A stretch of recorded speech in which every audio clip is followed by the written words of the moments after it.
Salam Əmlakçı kanalının izləyiciləri. Bugün sizlə növbəti bir videonu çəkirik. Mən burada sizə mərtəbə arası monolit örtüyün armaturlarının yığılmasından danışacağım. Qısa məlumat verim sizə.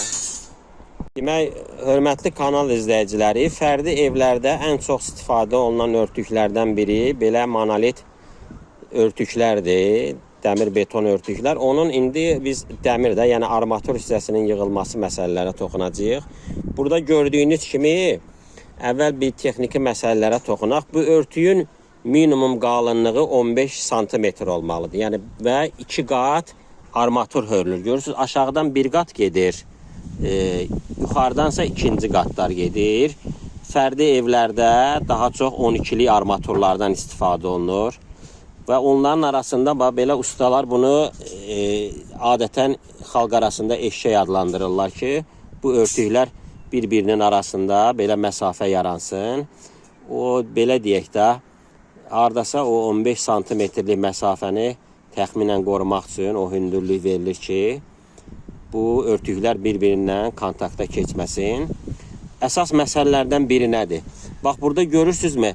Aşağı örtüklər birbaşa burada ya olur bizdə belə deyək, adətən fərdi evlərdə seismik kəmərlər eləyirlər 14'lik armaturlarla və ya qanuna əsasən rig eləyirlər 40'ın 40'a.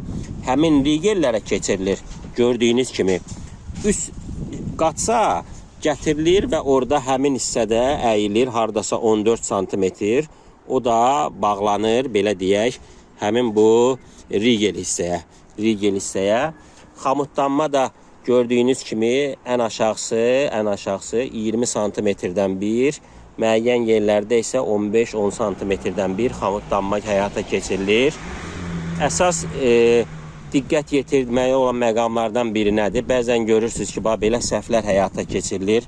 Harda ki, armatur bir-birindən kontakta keçir. Görürsünüz, bu burada əyilibdir. Əyilib, ustalar burada kəsinti həyata keçiriblər. Burada bu armatur hissəni kəsmək olmaz. Qəti kəsmək olmaz. Bu, konstruksiyanın zəifləməsinə səbəb olur. Ən azından düz bunu keçirmək olardı. Kəsinti burada mənfi xüsusiyyətlərdən biridir. Mümkün qədər bu konstruksiyaları bir-birindən bağlamaq lazımdır. Həm üst belə deyək, atmaları, həm də alt hissəni bir-birindən bağlamaq lazımdır. Belə, mərtəbə örtüyü haqqında bu qədər. Bunun maddi tərəfi barəsində sizə danışacağım. Geniş bir video çəkəcəm. Səbəb odur ki, əksəriyyət deyir ki, bu mərtəbə arası beton örtük baha başa gəlir. Onun müqayisəli xüsusiyyətlərini, digər örtüklərlə fərqini sizə izah etməyə çalışacağım. Hələlik mərtəbə arası örtük barədə bu qədər.